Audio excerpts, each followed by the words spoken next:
저와 여러분들이 한 절씩 교독하겠습니다. 저부터 읽겠습니다. 하늘에 계시는 주여, 내가 눈을 들어 주께 향하나이다.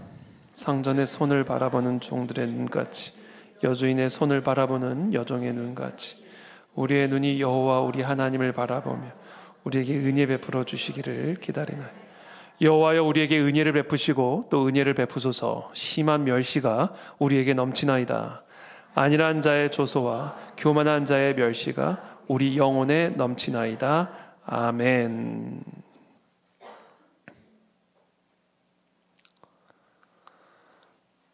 여러분, 우리 신체의 모든 기관들이 너무나 중요하지만 많은 그 중요한 신체 기관 가운데에서도 아주 중요한 기관을 하나 꼽으라고 한다면 바로 이 눈입니다. 눈. 여러분, 의사가 환자를 볼 때 그 사람이 살았나 죽었나를 볼 때 뭐를 확인하죠? 눈을 떠보죠. 이 눈을 보고 그 사람의 지금 뇌가 살아있는지 아니면 그 뇌가 죽어있는지 확인할 수가 있는 겁니다. 이 눈이 죽어있는데 뇌가 절대로 살아있을 수가 없기 때문에 그 사람이 죽었나 살았나 가장 확실하게 확인할 수 있는 게 눈을 이렇게 떠보는 거예요.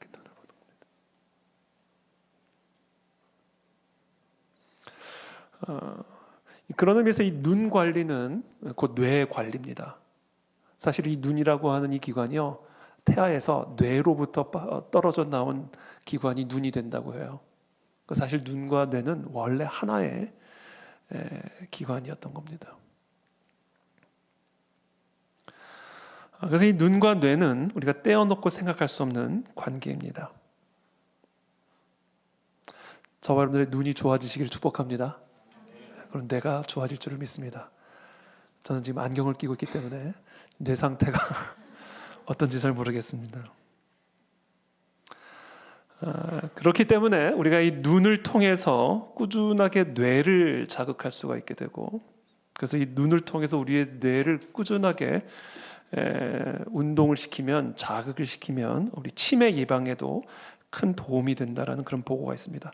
이 뇌를 가장 긍정적으로 건강하게 자극하는 방법, 그게 바로 이 독서입니다. 책을 읽는 겁니다. 활자를 읽고 생각하는 그 과정에서 우리 뇌세포 활성화에 도움을 주기 때문에 이 독서하는 것이 이 치매 예방에 너무나 좋은 것이죠. 자주 책을 읽고 뇌를 자극할 때 인지 능력이 쇠퇴하는 것을 막을 수가 있습니다. 그래서 결론적으로 건강한 삶은 건강한 눈에서부터 시작이 되는 겁니다. 김대진 카톨릭 의대 정신건강의학과 교수는 이렇게 말을 했습니다. 스마트폰을 과도하게 쓰면 뇌에 변화가 올 수 있다. 우리가 너무나 잘 아는 이야기죠, 사실.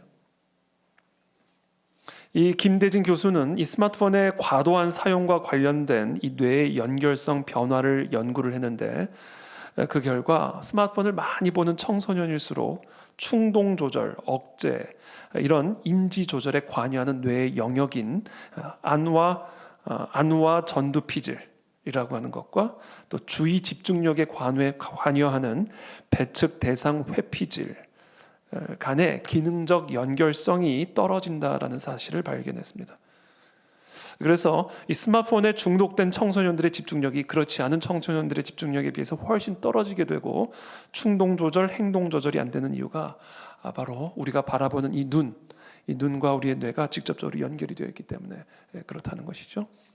그런데도 불구하고 사실상 오늘날 많은 학부모들이 이 부분의 심각성에 대해서 그렇게 심각하지 않게 생각하고, 이 부분보다 오히려 우리 자녀들의 자유를 조금 더 중요하게 생각하는 그런 경향들이 좀 있는 것 같습니다. 그러나 여러분, 우리는 반드시 기억해야 합니다. 우리의 눈으로 바라보는 것이 우리의 뇌를 결정짓는다.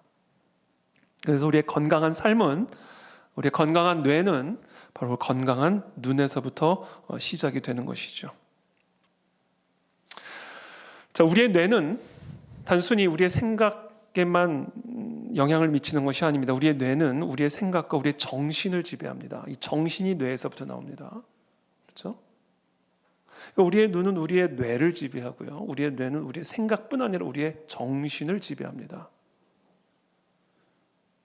그리고 우리의 생각과 정신은 우리의 행동과 우리의 삶을 지배합니다. 결국 우리의 눈이 무엇을 보느냐가 우리의 정신 상태를 결정짓는 것이고 결국 우리의 삶의 운명을 결정짓게 되는 겁니다. 오늘 우리 청소년, 우리 학생들도 오늘 이 자리에 함께 많이 와 있는데 꼭 기억하십시오. 왜 우리 부모들이, 우리 목사님들이, 또 우리 교사님, 선생님들이 왜 여러분들의 자유를 제한하면서까지 교회와 학교에서, 가정에서 스마트폰을 절제시키는지, 그것은 절대로 여러분들의 자유를 제한하기 위한 것이 아니라 여러분들의 생각을, 여러분들의 정신을 거룩하고 건강한 생각과 정신으로 훈련시키기 위한 것임을 여러분 꼭 기억하시고 그것에 대해서 불만을 갖지 않게 되길 축복합니다. 청소년들 아멘 하세요? 끝까지 아멘 안 하네. 네.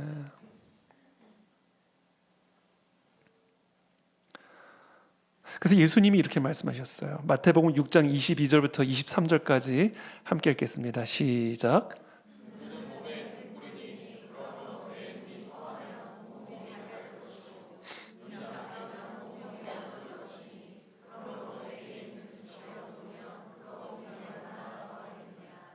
자, 눈은 몸의 등불이니 그러므로 네 눈이 성하면 온 몸이 밝을 것이요. 그래요. 눈이 밝으면 몸이 밝아지는 거예요. 삶이 밝아지는 겁니다. 그러나 눈이 나쁘면 온 몸이 어두울 것이니, 온 삶이 어두워질 것이니, 그러므로 네게 있는 빛이 어두우면 그 어둠이 얼마나 더하겠느냐. 그렇죠? 자, 인간의 눈에는 크게 두 종류의 눈이 있습니다. 하나는 육안이고요, 또 다른 하나는 영안입니다. 이걸 반드시 기억하셔야 됩니다.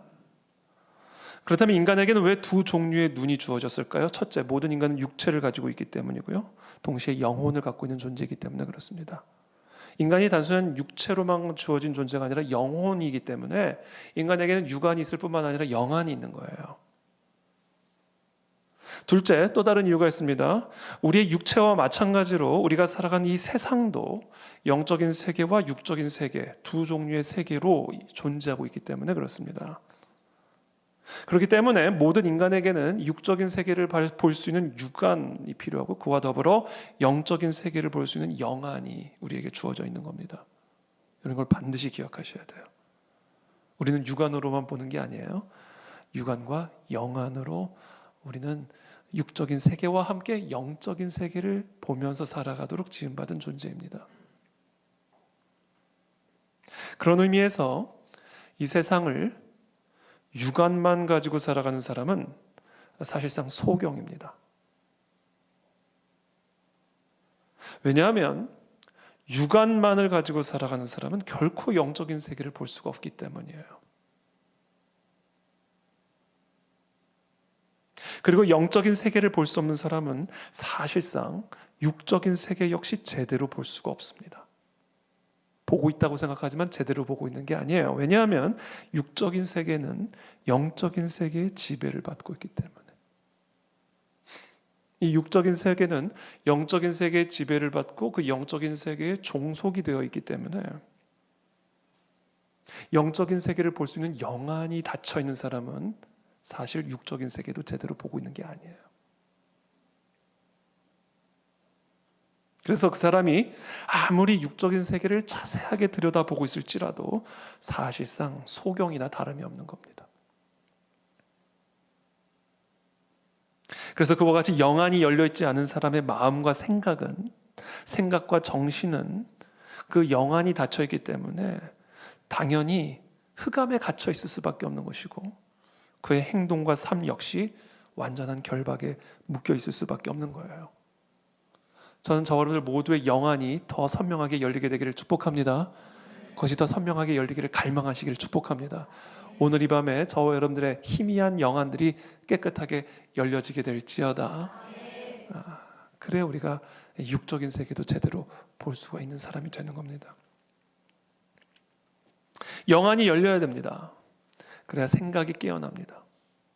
생각이 깨어나야 삶이 깨어날 수가 있습니다.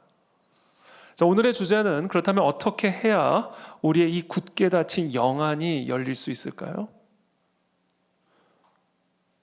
어떻게 하면 우리의 이 닫힌 영안이 열리는 역사가 일어날 수 있을까요? 예수 그리스도가 누구신가를 아셔야 됩니다. 그것만이 우리의 영안이 열릴 수 있는 길이에요. 요한복음 9장 1절부터 5절까지의 말씀이죠. 예수께서 길을 가실 때에 날 때부터 맹인된 사람을 보셨어요. 이 사람은 날 때부터 맹인된 사람이에요. 제자들이 물어 이르되 라삐여, 이 사람이 맹인으로 난 것이 누구의 죄로 인함이니까? 자기니까 그의 부모니까? 그러니까 이 사람이 맹인이니까 분명히 누군가의 죄 때문에 맹인이 됐을 거라고 생각한 거예요. 그러나 예수께서 대답하시되 이 사람이나 그 부모의 죄로 인한 것이 아니라, 자, 이 사람이 지금 날 때부터 맹인이 된 이유는 그에게서 하나님이 하시는 일을 나타내고자 하심이라. 때가 아직 낮음에 나를 보내신 이의 일을 우리가 하여야 하리라. 밤이 오리니 그때는 아무도 일할 수 없느니라. 내가 세상에 있는 동안에는 세상의 빛이로라. 되게 알쏭달쏭한 말씀을 하시죠. 그리고는 갑자기 날 때부터 소경된 이 사람의 완전히 닫혀있는 육안을 치유하는 일과는 아무 상관없는 일을 명령하십니다.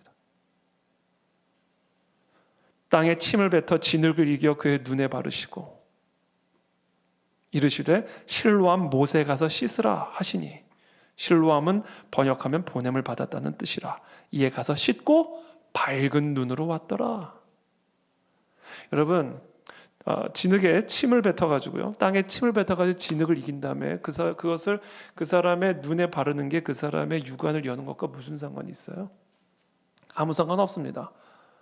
게다가 더러운 진흙도 모자라서 더러운 실로암 못에 가서 그 더러운 진흙을 씻어내는 것과 그 사람의 다친 육안을 여는 일과 무슨 상관이 있어요? 아무 상관이 없어요. 아무 상관이 없는 그 일을 주님의 말씀대로 했더니 치유가 임하게 된 거예요. 이때 이 사람의 육안이 열리는 순간 이 사람의 육안만 열린 게 아니에요. 도대체 이분이 누군가? 지금 나에게 이 말도 안 되는 명령을 하신 이분이 도대체 누군가? 이분은 하나님이시구나에 대한 눈이 열리게 된 겁니다. 그러니까 지금 이 실로암 사건은 단순히 우리의 육의 눈을 치유한 사건으로 국한해서 생각하시면 안 돼요. 육안과 함께 뭐가 열린 거예요? 영안이 열린 거예요. 도대체 이분이 누구신가? 이분은 하나님이시구나. 이분의 말씀대로 하면 되는 거구나. 내 육적인 눈은 저분의 말에, 저분의 말씀에 달려있는 것이구나. 이거를 이 날 때부터 소경된 사람이 깨닫게 된 거예요. 여러분, 우리의 영안을 열어주실 수 있는 분은 오직 예수 그리스도 한 분뿐입니다. 바로 그 사건을 우리에게, 그 메시지를 우리에게 보여주시기 위해서 이런 사건을 허락하신 거예요. 우리가 예수 그리스도가 어떤 분이신지를 알 때, 그러니까 더러운 진흙과 더러운 연못물로 나면서부터 소경된 자의 눈을 열어주실 수 있는 전능하신 분이 바로 우리 주 예수 그리스도라고 하는 이 사실에 눈이 열릴 때, 그때 비로소 우리의 영안은 열리게 되는 겁니다. 저는 그런 은혜가 우리 모두에게 있게 되길 축복합니다. 그러고 보면 사실은 지금 이 실로암 사건뿐만이 아니라 예수 그리스도께서 이 땅에 사시는 동안 3년 동안 행하신 모든 일, 그리스도께서 이 땅에서 행하신 그 3년간의 모든 일들은 다 예수 그리스도가 육체의 옷을 입고 이 땅에 오신 하나님의 본체라는 사실을 보여주는 일들이었어요. 그래서 이 물질 세계에 갇혀서 살아가는 이 땅의 모든 백성들에게 이 물질 세계를 지배하는 영의 세계가 있고, 그 영의 세계를 지배하고 다스리시는 하나님의 본체가 이 물질 세계 안에 물질의 옷을 입고 이 땅에 오신 분이라는 사실을 증명해 주심으로써 완전히 소경된 모든 인간들의 영안을 열어주시는 일들을 하신 거예요. 그게 3년간 예수님께서 행하신 일의 전부입니다.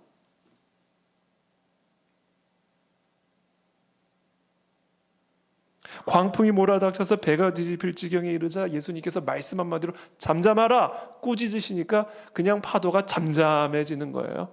이걸 사람이 한 일로 생각하면 이해 안 됩니다. 하나님이 하신 일이에요.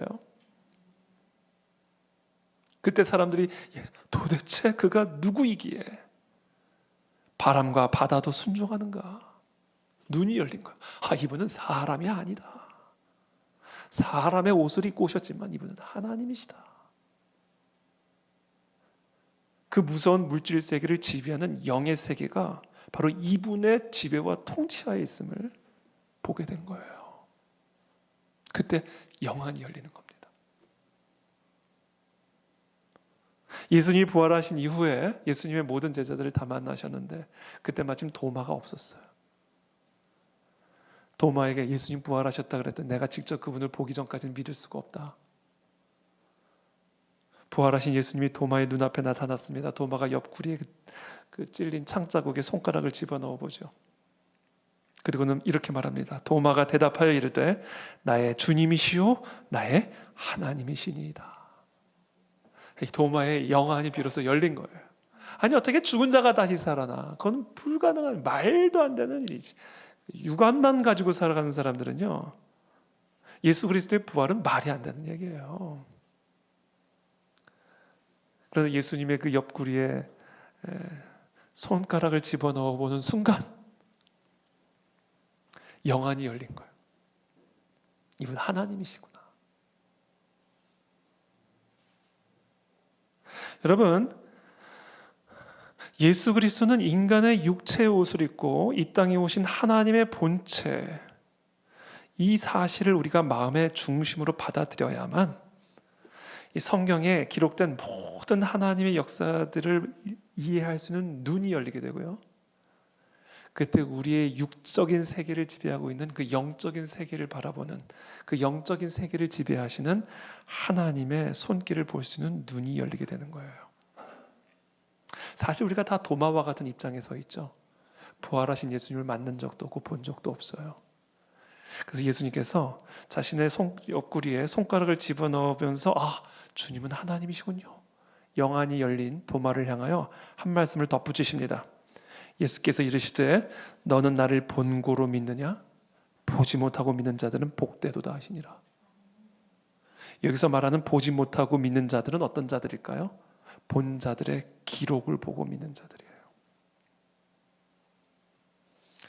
예수 그리스도의 부활을, 예수 그리스도의 그 모든 하나님으로서 행하신 그 모든 일들에 대한 이 생생한 기록을 보고 믿는 자들,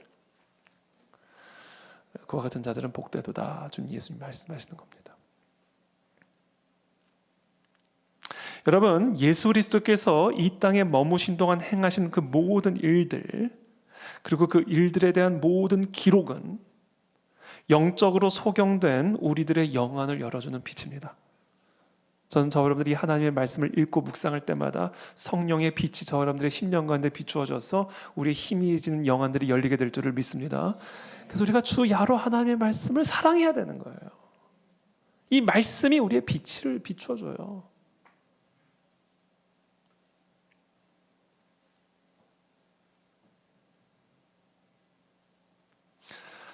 우리가 하나님의 말씀을 묵상할 때 성령 하나님께서는 우리로 하여금 예수 그리스도를 바라보게 하십니다. 예수 그리스도를 바라보라는 거예요.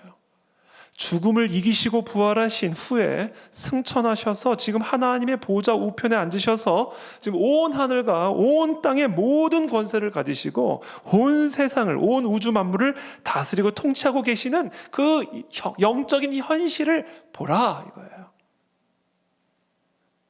지금 이 땅의 왕이 이 땅을 다스린 것처럼 보이지만 아니야. 예수 그리스도를 바라볼 때 이 온 세상 만물이 그리스도의 지배와 통치 아래 있음을 볼 수 있는 눈이 열리게 된다는 거예요. 그와 같은 이 세상의 현실을 봐라, 인정하라, 기억하라. 그게 우리의 영안이 열리는 거예요, 여러분. 그러므로 오늘 저와 여러분들의 상황이 어떠하든지 여러분, 저 여러분들에게 처한 개인적인 상황이 어떠하든지, 또는 우리의 한국 교회가 지금 처한 상황이 어떠하든지, 또는 지금 우리 나라와 민족이 처한 상황이 어떠하든지 그것만 바라보는 사람은 소경이에요. 우리는 그런 현실 속에서 그 현실을 지배하고 계시는, 영적인 세계를 지배하고 통치하시는 하늘과 땅의 모든 권세를 갖고 계신 그 예수 그리스도를 바라보는 눈이 있어야 돼요. 그리스도가 통치하시는 그 현실을 인정해야 돼요. 그때 우리의 영안이 열리게 되는 겁니다. 저는 그 모든 영안들이 열리게 되길 축복합니다. 네. 영안이 열리니까 기쁘지 않으세요, 갑자기? 기쁜 표정이시죠, 지금 다? 네. 이 뻣뻣한 표정은 뭐죠? 기쁜 표정인 거죠? 네. 그래서 오늘 이 시편의 기자가 1절에서 이렇게 말합니다. 함께 읽겠습니다. 시작. 그래요, 맞아요. 이게 영안이 열린 사람이에요. 영안이 열린 사람은요, 육안만 가지고 살아가지 않습니다. 그 사람은 소경이나 마찬가지예요. 어떤 상황 가운데 있든지 우리는 그 상황에서, 그 자리에서 하늘에 계시는 주를 바라봐야 돼요. 하나님의 보좌 우편에 앉아 계셔서 온 하늘과 땅의 모든 권세를 가지시고 죽음과 사망의 저주까지 다스리고 통치하고 계시는 예수 그리스도를 바라보고 계셔야 됩니다. 예수 그리스도께서 다스리시는 이 세상의 현실을 인정하셔야 돼요. 사망이 다스리는 것처럼 보이지만, 독재자가 다스리는 것처럼 보이지만, 절망이 다스리는 것처럼 보이지만, 가난이 다스리고 있는 것처럼 보이지만, 나의 무능이 다스리고 있는 것처럼 보이지만, 그러나 그 모든 세계 위에서 온 하늘과 땅의 모든 권세를 가지시고 이 땅을 다스리시는 그 그리스도의 통치를 인정하셔야 됩니다. 그게 영안이 열리는 겁니다.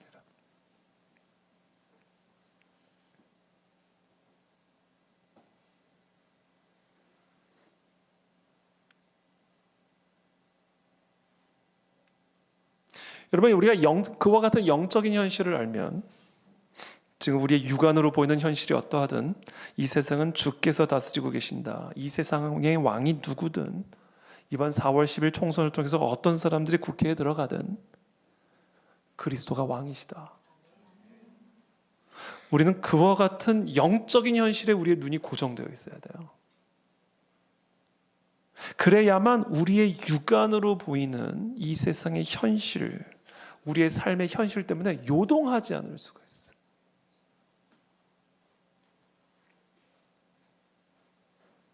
그와 같은 영적인 현실을 알면 우리의 육적인 현실을 요동하지 않을 수 있습니다. 언제나 우리의 영안이 희미해질 때 우리의 마음과 생각도 희미해지면서 우리의 삶이 흔들리게 되는 겁니다. 그러므로 이 세상의 현실이 어떠하든, 우리의 삶의 현실이 어떠하든 우리의 삶이 요동하지 않을 수 있는 비결, 우리의 눈이 항상 온 하늘과 땅의 모든 권세를 갖고 이 세상을 다스리고 계시는 예수 그리스도에게 향하게 하는 거예요. 그래서 우리의 운명이요, 우리의 영안에 달려 있습니다. 저는 오늘 저와 여러분들 모두의 이 영안을 검사하시게 되길 바랍니다. 우리 시력 검사하죠? 우리 육안 시력 검사하잖아요. 그렇죠? 조금만 침침해져도 금방 안 깎아가지고 치료받잖아요. 그래서 우리가 안경을 끼죠? 그와 마찬가지로 그보다 더 중요한 게 우리 영안입니다. 영안을 검사하셔야 돼요. 오늘 이 밤에 영안을 점검하시게 되기를 축복합니다. 영안에 생명이 있는 겁니다. 조금이라도 영안이 침침하면 바로 성경이라고 하는 안경을 끼셔야 돼요. 성경 외에는 없습니다. 영안을 회복하는 길은요. 그래서 제가 성경을 항상 뭐라고 얘기해? 거룩한 안경이라고 얘기해서 Holy Glasses.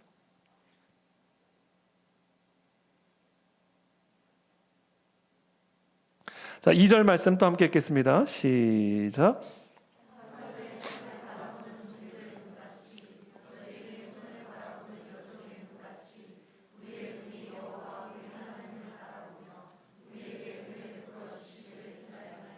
아멘. 성경을 이렇게 보세요.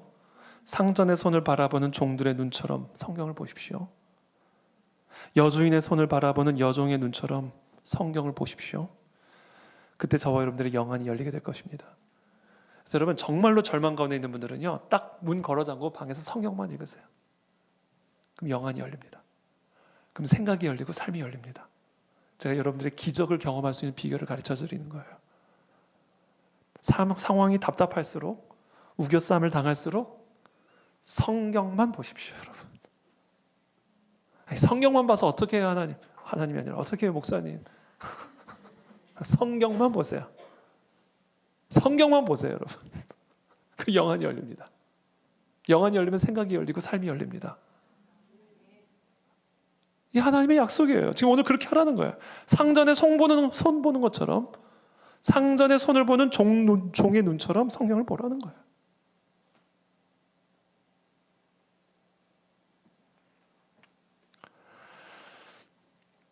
또 지금 이 2절의 말씀 우리에게 아주 중요한 가르침들을 주고 있는데, 여러분, 상전과 종의 관계, 여주인과 여종의 관계로 지금 하나님과 자신의 관계를 비유적으로 설명하고 있죠. 이런 모습은 어떤 의미를 내포하고 있는가? 지금 이 2절의 말씀 그대로 우리에게 은혜 베풀어 주시기를 기다리나이다. 여러분, 종의 운명은 자기 자신의 손에 달려있는 게 아닙니다. 자기 상전의 손에 달려있는 겁니다. 여러분, 나의 생명이 이 사람의 손 하나에 달려있다고 생각해 보세요. 그 사람의 손을 어떻게 보시겠어요?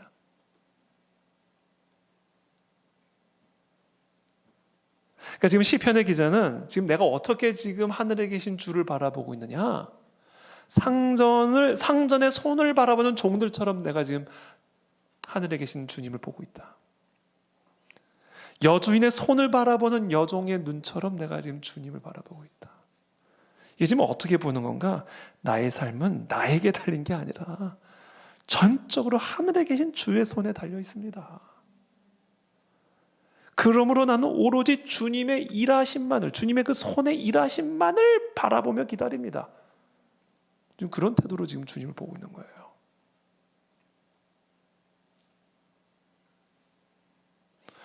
여러분, 우리는 우리 손의 능력을 과대평가하는 경향이 있습니다. 우리의 의지와 노력, 우리의 계획과 우리 자신의 능력을 과대평가하는 경향이 있습니다. 그리고 우리는 그와 같은 자신의 능력을 의지해서 어려움을 뚫고 나가고자 하는 그런 불굴의 의지와 도전 정신을 높이 평가해서 그것을 마치 성공의 비결이자 삶의 미덕으로 그렇게 추앙하는 경향들이 있습니다. 그건 잘못된 거예요. 그건 세상적인 방식이고 관점입니다. 영안을 가진 사람은 절대로 그렇게 하지 않습니다. 정반대로 합니다. 여러분 꼭 기억하세요. 영안을 가진 사람은 절대로 그렇게 안 해요.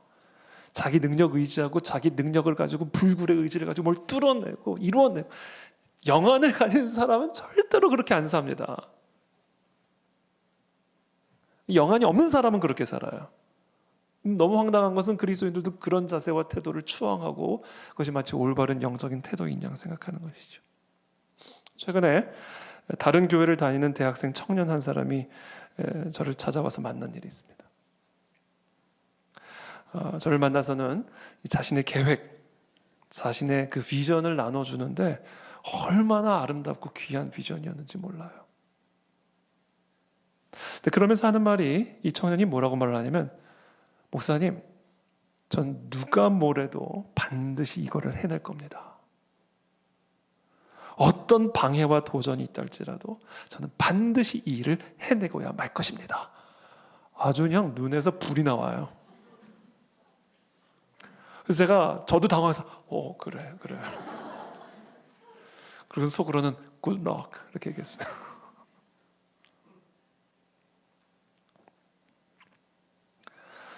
아주 큰 중병에 시달리던 목사님이 한 분 계셨어요. 그 질병은 하나님의 사명을 감당하는 일에 있어서 언제나 목사님의 걸림돌이었고 큰 장애물이었습니다. 그래서 다양한 치료 방법들을 끊임없이 시도해 보았지만 사실 병세는 호전되지 않았어요. 하루는 강단에서 이렇게 목사님이 선포하셨으면, 나는 반드시 이 병을 이겨내고야 말 것입니다. 나는 반드시 이 병을 이기고 일어나 하나님이 나에게 주신 사명을 반드시 이뤄내고야 말 것입니다. 그러나 안타깝게도 그 목사님은 몇 년이 지나지 않아 결국 하나님의 부르심을 받고 말았습니다. 야고보는 우리가 그런 식으로 말하는 것을 선한 것이라고 말하지 않고 악한 것이라고 말합니다. 그 이유를 야고보는 이렇게 설명을 하죠. 내일 일을 너희가 알지 못하는도다. 내일 일을 너희는 알 수가 없다. 너희 생명이 무엇이냐? 너희는 잠깐 보이다가 없어지는 안개니라. 너희가 도리어 말하기를 주의 뜻이면 우리가 살기도 하고 이것이나 저것을 하리라 할 것이거늘 이제도 너희가 허탄한 자랑을 하니 그런 자랑은 다 악한 것이라. 이게 영안이 열려있지 않고 육안만을 가지고 살아가는 사람은 난 내일 이거 할 거야, 할 수 있어, 반드시 해낼 거야, 그런 허탄한 자랑을 합니다. 그러나 영안을 가지고 있는 사람은 절대로 그런 말 안 합니다. 주의 뜻이면 내가 할 수 있을 것이고 주의 뜻이면 나는 할 수가 없을 것이야. 모든 것은 주의 뜻에 달려있는 거야. 이게 영안이 열리는 사람의 태도고 화법이에요.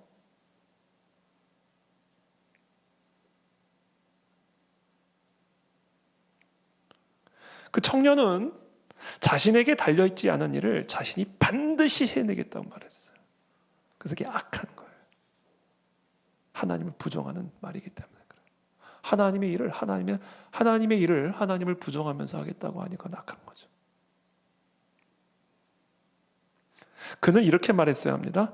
주의 뜻이면 나는 반드시 이 일을 해내게 될 겁니다. 물론 우리가 가끔씩은 주의 뜻이면 생략하고 그건 마음에 품고 말할 때 뭐 그런 건 괜찮아요. 그러나 우리의 마음은 항상 입술로나 마음으로나 우리는 항상 내가 무슨 일을 하든 주의 뜻이면 나는 그것을 해낼 수 있을 것입니다 라는 고백이 있어야 돼요. 왜냐하면 우리의 내일은 우리의 손에 달려있는 것이 아니기 때문에 그래요. 그래서 여러분, 우리는 절대로 우리의 내일이 마치 우리의 손에 달려있는 것인 양 말해서는 안 됩니다. 그렇게 생각해서도 안 돼요. 그렇기 때문에 우리는 우리의 내일 일을 함부로 자랑해서도 안 되고 함부로 폄훼해서도 안 됩니다. 왜냐하면 우리는 우리의 내일 일을 알 수가 없기 때문에 그래요. 그것은 오로지 주님의 뜻에 달려있기 때문입니다. 이게 영안을 가진 사람의 특징이고 태도고 언어입니다. 그러나 반면에 우리가 알 수 있고 또 반드시 알아야 되고 그리고 또 알고 있는 것이 하나가 있어요. 그것은 바로 우리를 향하신 하나님의 뜻입니다. 여러분, 여기서 제가 오늘 여러분에게 꼭 강조하고 싶은 게 이거예요. 우리를 향하신 하나님의 뜻과 우리의 내일 일은 다른 거예요. 이것을 같은 것으로 생각할 때 혼돈에 빠집니다. 알 수 없는 내일 일을 알려고 노력하게 돼요. 그래서 미혹에 빠지게 되는 겁니다. 여러분 꼭 기억하십시오. 나를 향하신 하나님의 뜻과 우리의 내일 일은 다른 거예요. 우리를 향하신 하나님의 뜻은 분명히 알 수가 있어요. 그러나 우리의 내일 일은 절대로 알 수가 없습니다. 왜냐하면 하나님은 우리를 향하신 하나님의 뜻을 이 성경 가운데 우리에게 분명하게 계시해 주셨지만 우리의 내일 일은 철저하게 하나님의 주권적인 비밀에 숨겨두었기 때문에 그래요. 자, 그렇다면 우리를 향하신 하나님의 뜻은 무엇입니까? 예레미야서 29장 11절 말씀 함께 읽겠습니다. 시작.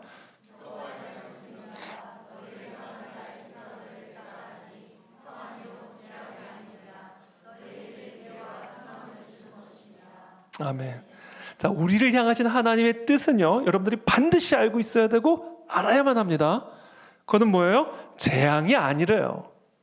평안이요, 미래와 소망이라고 합니다. 이게 저와 여러분들 향하신 하나님의 뜻입니다. 여러분 이걸 반드시 기억하시게 되길 축복합니다. 이 영안이 열리는 거예요. 이 뜻을 정확하게 알고 있는 게 영안이 열리는 겁니다. 자, 그러나 그럼에도 불구하고 우리 내일 일은 알지 못해요. 이거를 인정하는 게 영안이 열리는 거예요. 이 차이를 여러분 이해하시겠어요? 우리를 향하신 하나님의 뜻은 우리의 내일 일이 어떠하든 재앙이 아니에요. 우리의 내일 일과 상관이 없이 우리를 향하신 하나님의 뜻은 언제나 평안이요 미래와 소망입니다.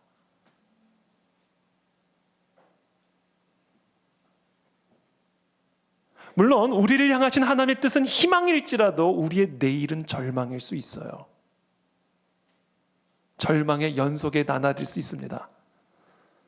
그러나 설령 우리의 내일이 절망의 연속이라고 해도 우리를 향하신 하나님의 뜻은 소망이라고 말씀하십니다.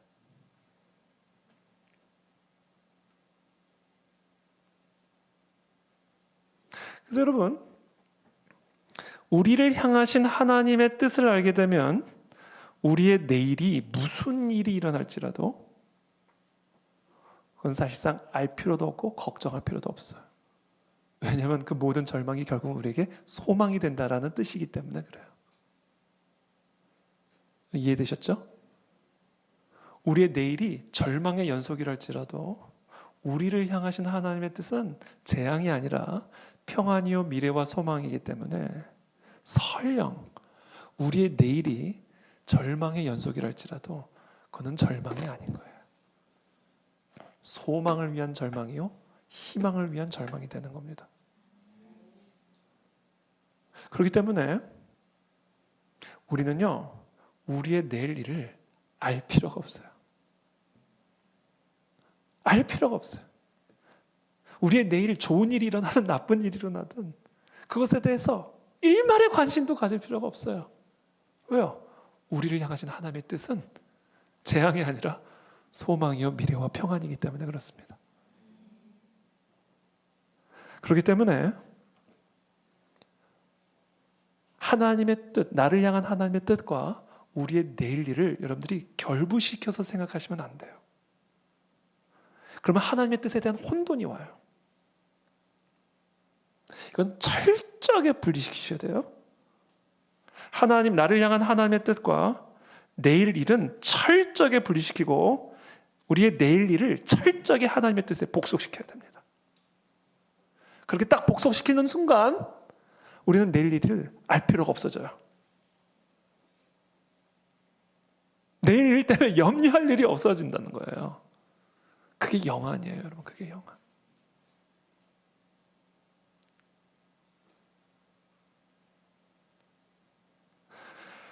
그렇기 때문에 우리는 내일 일을 알려고 하지 말고 뭐를 해야 된다?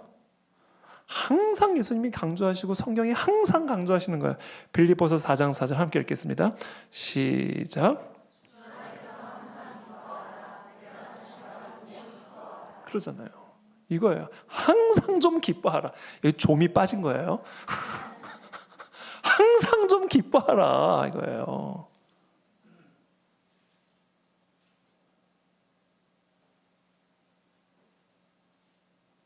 데살로니가전서 5장 16절부터 18절 또 함께 읽겠습니다. 시작. 항상 기뻐하라. 쉬지 말고 기도하라. 범사에 감사하라. 이것이 그리스도 예수 안에서 너희를 향하신 하나님의 뜻이니라. 아멘. 우리를 향하신 하나님의 뜻은 재앙이 아니요 평안이요 미래와 소망을 주시기 위한 것이기 때문에 내일 무슨 일이 일어나든 항상 기뻐하고 그냥 쉬지 말고 기도하고 모든 일에 감사하라 이거예요. 이게 영안이 열려 있는 사람의 태도지. 나는 반드시 해낼 겁니다. 반드시 뭘 할 겁니다.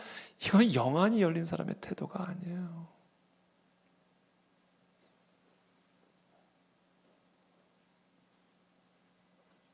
그래서 예수님이 항상 강조하시는 겁니다. 마태복음 6장 34절 또 함께 읽겠습니다. 시작.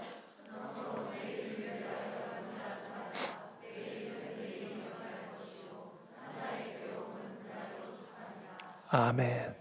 여러분 지금 내가 이런 상황에서 이렇게 마음이 편안해도 되나?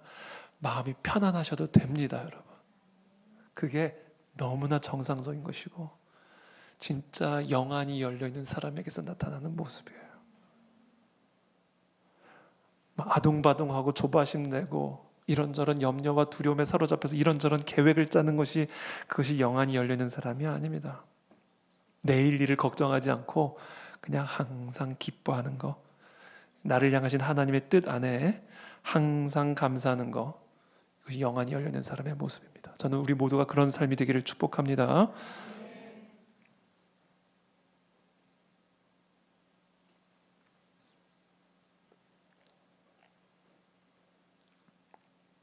자, 그렇다면 지금 시편 기자의 오늘은 어떻고 또 시편 기자가 예상할 수 있는 내일은 지금 어떤 상황인가? 5절 6절 말씀 또 함께 읽겠습니다. 시작. 솔로로 한번 5절 6절 시작. 자, 5절 6절로 해주세요. 이게 이렇게 어려운 일인가요? 5절 죄송해요. 3절 4절 죄송해요. 제가 이렇게 어렵게 했나? 3절 4절 죄송합니다. 시작.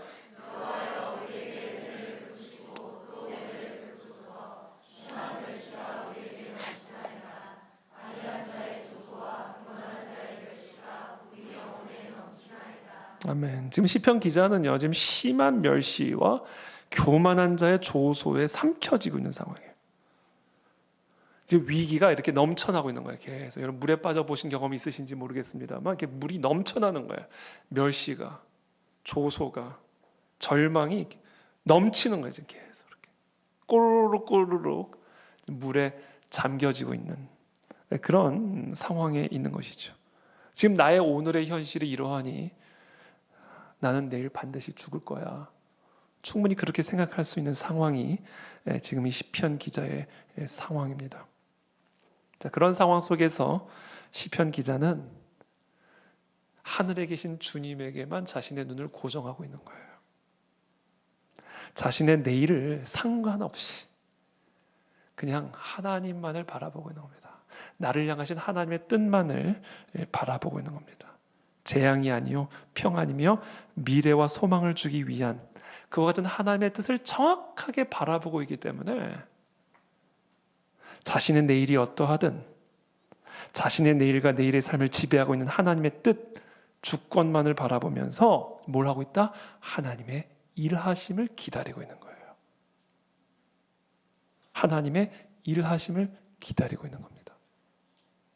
여러분, 영안이 열린 사람은요, 하나님의 뜻에만 고정하지 내일 일에 관심을 기울이지 않습니다. 다만 뭐를 하는가? 하나님이 행하실 일을 기다립니다.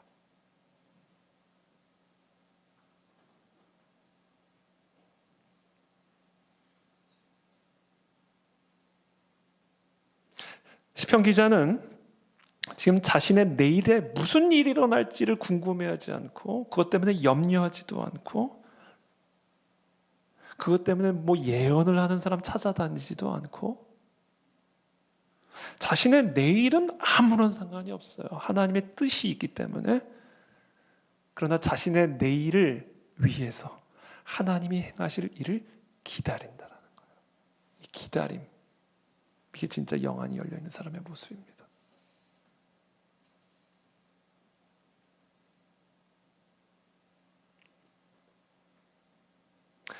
여러분, 내일 일을 몰라도 괜찮습니다. 그러나 다만 하나님이 행하실 일을 기다리십시오. 하나님은 살아계시고 우리를 향하신 하나님의 뜻은 소망이요 미래이기 때문에 반드시 하나님이 일하실 겁니다. 그래서 진짜 영안이 열려있는 사람은요, 그냥 낭만적인 생각을 가지고 그냥 있는 게 아니라 하나님의 일하심을 기다려요. 적극적으로. 여기서 우리의 불굴의 의지가 나와야 돼요.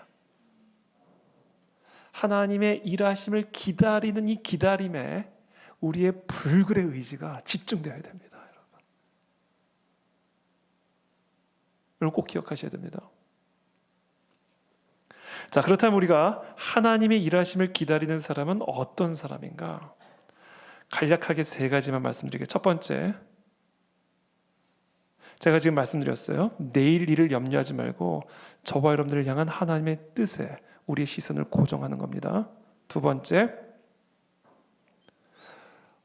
여러분들의 내일을 위한 여러분들의 뜻을 내려놓으십시오. 불굴의 의지를 가지고. 이사야서 55장 8절 9절의 말씀 함께 읽겠습니다. 시작. 이사야서 55장 8절에서 9절 시작.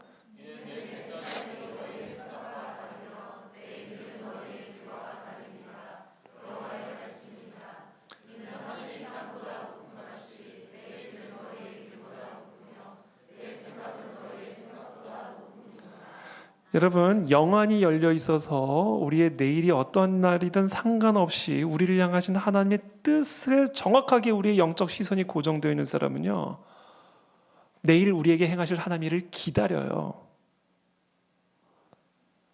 근데 그것을 기다리면서 뭐를 하는가? 그냥 기다리는 게 아니에요. 철저하게 나의 생각을 내려놓으면서 기다립니다. 이 사람이 영안이 열려 있는 사람의 모습이에요. 영안이 열려 있는 사람은요, 자신의 생각에 집착하지 않아요. 자신의 계획에 집착하지 않습니다. 자신의 생각은 얼마든지 내팽개쳐져도 상관이 없어요. 하나님의 뜻이, 하나님의 생각이 나의 생각보다 더 좋고 더 위대한 것을 알기 때문에 나의 삶에 하나님의 역사하심을 기다리고 있는 사람은요, 나의 생각과 나의 계획을 철저하게 내려놓는 사람입니다. 그래서 우리는 항상 뭐예요? 주의 뜻이면 이런 일이 일어날 수 있지만 주의 뜻이 아니면 이런 일이 안 일어나도 됩니다, 이야기예요. 여러분, 주의 뜻이면 우리가 망해도 됩니다. 왜냐하면 그 망함 안에 우리의 소망이 있고 우리의 미래가 있기 때문에 그래요. 여러분, 주님의 뜻이면 우리가 꼭 살지 않아도 돼요. 왜냐하면 우리의 그 죽음 안에 우리의 소망이 있고 우리의 미래가 있기 때문에 그렇습니다. 그래서 우리는 내일 일을 알 필요가 없어요. 내일 내가 흥하든 망하든 살든 죽든 그건 전혀 중요한 게 아니에요. 나를 향한 하나님의 뜻만 알고 있으면 되는 거예요. 그래서 그런 사람은요, 뭐를 하는가? 철저하게 내 생각을 내려놔요. 나는 반드시 이거 할 겁니다, 이런 말 안 나옵니다. 그런 사람은요, 나의 생각, 나의 뜻, 나의 계획들을요 다 내려놓는 사람.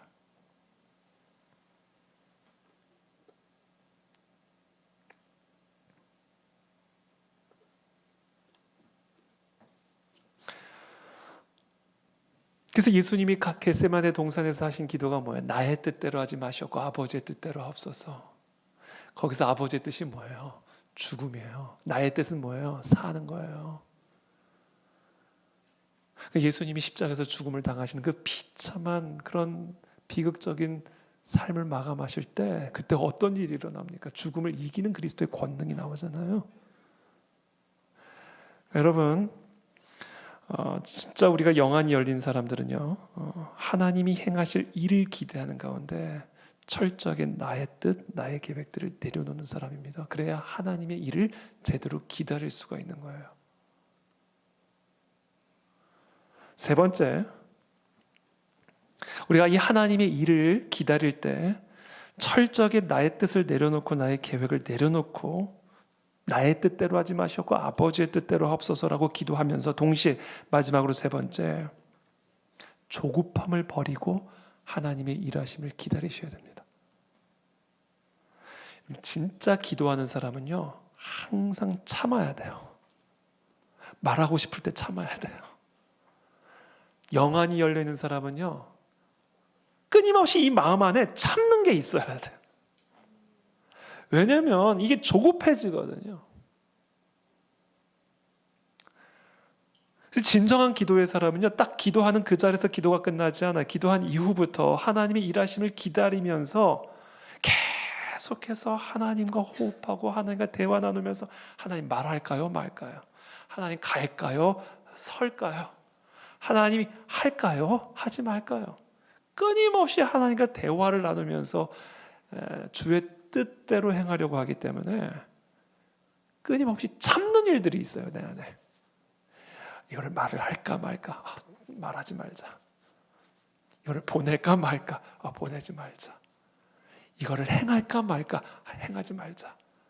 기다리자. 이렇게 되는 거예요. 하나님의 일하심을 기다리는 사람은요, 항상 조급함을 버려야 됩니다.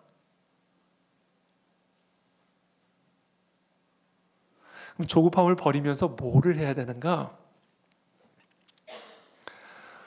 우리의 삶 속에서 하나님이 행하고 계신 그 일들을 끊임없이 주시하면서 그것을 따라서 말하고 그것을 따라서 행해야 돼요. 그게 영안을 가진 사람의 특징입니다. 영안을 가진 사람은요, 우리의 육안으로 보이는 일상의 삶에 깃들어져 있는 하나님의 손길을 볼 수가 있습니다. 그것을 볼 수 있는 눈이 열리게 돼요. 그리고 그 볼 수 있는 눈을 가져야만 합니다. 조급한 사람은 그것을 절대로 볼 수가 없어요. 우리의 육안으로 보는 이 지금 현실 안에 하나님의 그 전능하신 손길이 깃들어져 있는 것을 볼 수 있는 눈을 갖게 돼요. 그리고 그것을 따라서 그 주의 손길이 지금 내 육안으로 보이는 현실 속에서 행하는 것을 보고 그것을 따라서 행하게 되어 있다고요. 절대로 앞서 나가지 않고. 이게 영안이 열리는 사람의 특징이에요. 조급하면 절대로 그것을 따라가지 못합니다.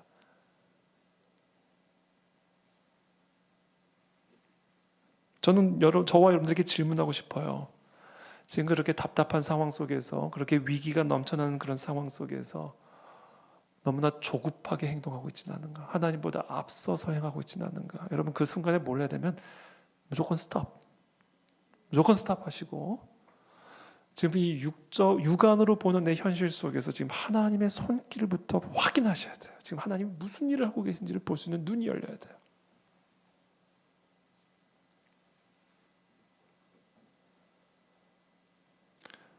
민수기 9장 17절 보면 이스라엘 백성들이 어떻게 하나님이 일하심을 기다렸는지를 우리가 볼 수가 있습니다. 구름이 성막에서 떠오르는 때에는 이스라엘 자손이 곧 행진하였고 구름이 머무는 곳에 이스라엘 자손이 진을 쳤으니 이스라엘 자손이 여호와의 명령을 따라 행진하였고 여호와의 명령을 따라 진을 쳤으며 구름이 성막 위에 머무는 동안에는 그들이 진영에 머물렀고. 여러분, 구름이 뜨고 구름이 움직이는 거냐면 육안으로 보이는 육적인 세계에 일어나는 자연 현상이죠. 그러나 영안이 열린 모세는요, 영안이 열린 이스라엘의 지도자들은요, 그 구름이 오고 가는 것 안에 깃들어져 있는 하나님의 손을 볼 수 있는 눈이 있는 거예요. 이 구름을 통해서 하시는 하나님의 명령을 들을 수 있는 귀가 있는 거예요.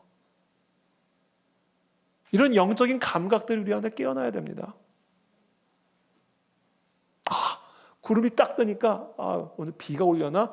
이거는 육안으로만 살아가는 사람이에요. 우리 안에서 일어나는 어떤 사건들, 우리 안에서 일어나는 어떤 현상들, 우리 안에서 일어나는 어떤 모습들 속에 깃들어져 있는 하나님의 명령을 들을 수 있는 눈이 있어야 돼. 들을 수 있는 귀가 있어야 돼. 하나님의 그 손길을 볼 수 있는 눈이 있어야 돼. 그러려면 절대로 조급하면 안 돼요. 가만히 있어. 하나님과 깊은 교제를 누리며 관찰하셔야 됩니다. 19절에 구름이 성막 위에 머무는 날이 오를 때에는 이스라엘 자손이 여호와의 명령을 지켜 행진하지 아니하였으며.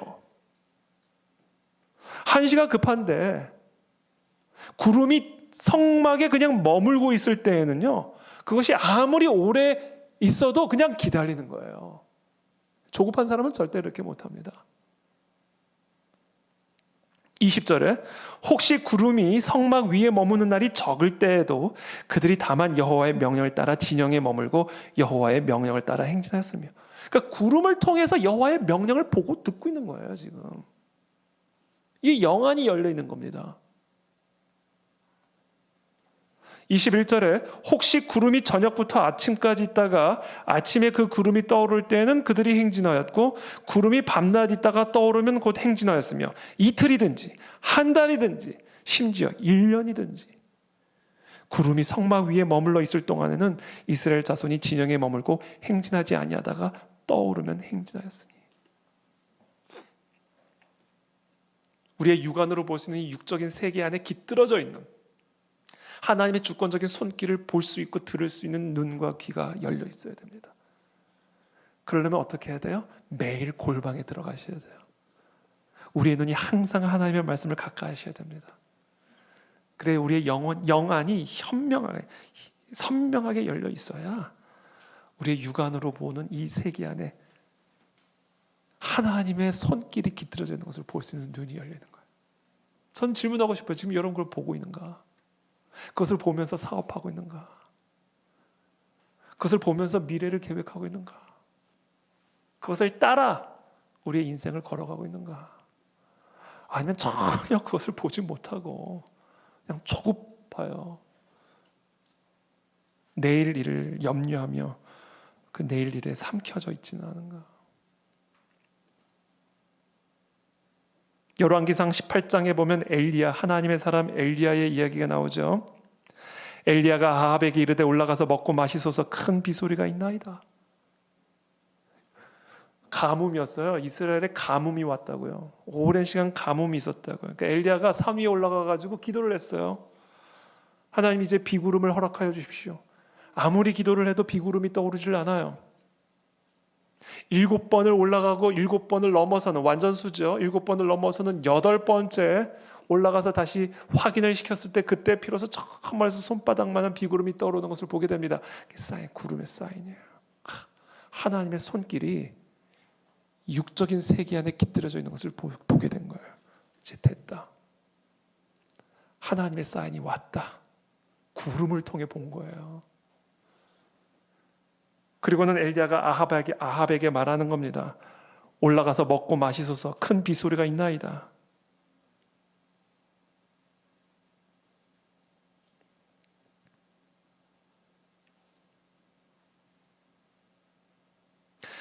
그러니까 우리가 뭐냐면, 우리가 우리의 그 현실 속에서, 이 육적인 세계 속에서 하나님이 행하고 계시는 일들을 우리가 정확하게 볼 수 있는 눈을 갖게 될 때, 그때 비로소 우리가 불굴의 의지를 갖고 해야 할 일이 나오는 거예요. 그때 하나님의 놀라운 역사들을 경험하게 되는 겁니다.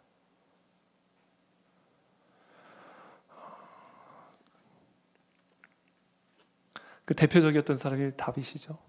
다윗은 엄청난 위기 속에서 항상 어떻게 했는가? 이 다윗의 삶의 태도가 나와요. 사무엘하 2장 1절 말씀 마지막으로 함께 읽어보겠습니다. 시작.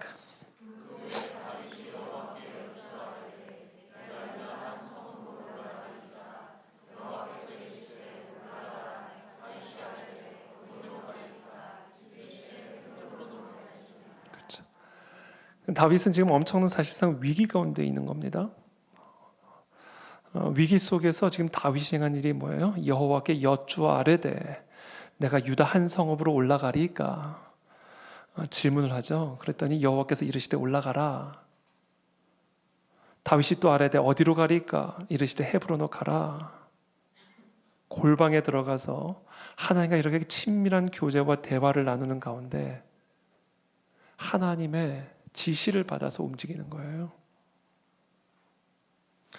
여러분, 제가 오늘 결론적으로 저희들이 꼭 반드시 기억해야 할 것은, 여러분, 내일 일을 알려고 하지 마시고 우리를 향하신 하나님의 뜻만 아시면 됩니다. 내일 일은 여러분들이 알 필요가 없어요. 그 대신 내일 하나님이 행하실 일을 기다리는 자세가 필요합니다. 매일 우리의 삶 가운데 하나님이 행하실 그 일들을 기다리는 자세가 필요해요. 그럼 어떻게 기다리는가? 이 우리의 육안으로 보이는 우리의 삶 안에 깃들어져 있는 하나님의 손길을 볼 수 있는 눈을 가지고 기다리셔야 됩니다. 지금 하나님은 어떻게 하고 계시는가? 이런저런 사인들이 나타날 거라고요. 구름이 떠올랐는가? 구름이 움직이는가? 하나님과의 친밀한 교제 안에 들어가게 되면 구름이 그냥 구름이 아니에요. 하나님의 명령인 구름이 되는 거예요. 골방에서 하나님과 친밀하게 대화를 나누고 질문하고 하나님의 음성을 듣는 친밀한 교제를 누리는 사람이 되면, 우리의 눈이 이 성령에 붙어서 우리 영안이 열리는 사람이 되면 비가 그냥 비가 아니에요. 우리가 구체적으로 행해야 할 지시를 가리키는 비가 되는 거예요. 그리고 우리는 그것을 따라 불굴의 의지를 가지고 행할 때, 그때 우리의 삶에 놀라운 하나님의 기적의 역사가 펼쳐지게 되는 겁니다. 그래서 제가 좋아하는 시편 119편 105절 말씀 우리 한번 마지막으로 함께 읽겠습니다. 함께 읽겠습니다. 시작. 주의 말씀. 여러분, 발에 등이 있다고 생각해 보세요. 하나님의 말씀 안에 우리의 발이 가야 할 길을 비춰주는 등이 있다라는 거예요. 그러니까 우리가 항상 하나님의 말씀을 읽고 묵상하면요, 우리의 이 육적인 눈으로 보이는 이 세상 안에서 하나님이 행하고 계시는 그 일들을 볼 수 있는 눈이 열려요. 그래서 내가 내 발이 가야 할 그 길을 볼 수 있는 빛이 임하게 된다고요. 한 걸음 한 걸음. 그래서 그것을 그냥 따라가다 보면 하나님의 놀라운 기적이 일어나게 되는 겁니다. 여러분, 하나님께 여쭈면서 하나님의 말씀에 눈을 고정하십시오. 하나님의 말씀이 임할 때까지 기다리십시오. 움직이지 말고 기다리십시오. 그리고 하나님이 하시는 일들을 보십시오. 그리고 그 일을 따라서 행하십시오. 하나님은 절대로 현실 감각이 없으신 분이 아니에요. 하나님의 명령을 비현실적인 명령인 것처럼 치부하지 마십시오. 나면서부터 된 소경된 자가 실로암 물에 가서 물 씻는 거, 이게 무슨 현실적인 명령이야? 아무 상관. 하나님이 예배하라. 그날 아침 하나님 내게 말씀해 주세요. 제가 매일 하는 거예요. 하나님 지금 이런 상황에서 오늘 제게 주실 말씀을 주십시오. 큐티 말씀을 펴요. 큐티 말씀을 피고 묵상합니다. 기가 막히게 말씀하십니다. 기가 막히게 말씀하세요. 항상 그렇게 해요. 저는 하나님 지금 내가 이런 상황입니다. 우리 교회가 지금 이런 상황입니다. 하나님 이 민족이 지금 이런 상황입니다. 하나님 이런 상황 속에서 지금 하나님이 하고 계신 일이 무엇이며 하나님 내가 무엇을 해야 될지 가르쳐 주십시오. 딱 피면 정확하게 말씀하세요. 하루는 예배하라. 예배하라는 말씀만 주셔요. 그러면 그때는 여러분 예배만 드리셔야 돼요. 엉뚱한 계획 짜시면 안 돼요. 예배만 하셔야 돼요. 그러면 하나님이 일을 하세요. 갖다 줘라? 그럼 갖다 주셔야 돼요. 갖다 주시면 하나님이 일을 하세요. 그러니까 여러분 그게 무슨 말씀이든 골방에 들어가서 하나님의 말씀을 피시고 오늘 하나님 내게 주실 말씀을 들려주십시오. 기대하는 마음으로 말씀 앞에 나아가세요. 말씀하신 그것을 그냥 하세요. 그러면 하나님의 전능하신 손길이 우리의 삶에 어떻게 역사하시는지를 볼 수 있게 될 겁니다. 저는 그런 기적들이 우리의 삶에 충만해지게 되기를 바랍니다. 그런 간증들이 넘쳐나게 되기를 바랍니다. 그런 오늘 이 밤이 되기를 예수님 이름으로 축복합니다.